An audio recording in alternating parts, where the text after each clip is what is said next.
Bom dia, 16 de janeiro. A voz da natureza de Deus. Ouvi a voz do Senhor que dizia: a quem enviarei? E quem há de ir por nós? Isaías 6, 8. Quando falamos sobre o chamado de Deus, é comum nos esquecermos do aspecto mais importante desse chamado, isto é, a natureza de quem nos chama. Há muitos atrativos nos chamando todos os dias. Alguns desses merecerão nossa atenção e respostas. Outros nem serão ouvidos. O chamado é uma expressão da natureza daquele que chama.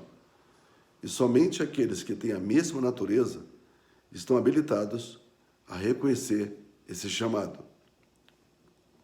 O chamado de Deus é a expressão da sua natureza, não da nossa.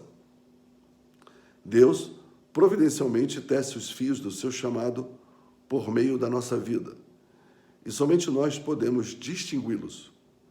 É o encadeamento da voz do Senhor diretamente sobre nós em relação a certa preocupação, e é absolutamente inútil buscar tais respostas na opinião de outra pessoa. Os nossos acordos quanto ao chamado de Deus devem ser mantidos exclusivamente entre nós mesmos e Ele. O chamado de Deus não é um reflexo da minha natureza. Meus desejos pessoais e personalidade não estão em questão nesse momento. Enquanto eu me debruçar sobre minhas próprias qualidades e características e pensar em minhas aptidões, jamais ouvirei o chamado do Senhor. Entretanto, quando Deus me traz para um verdadeiro relacionamento pessoal com Ele, estarei na mesma condição em que Isaías estava.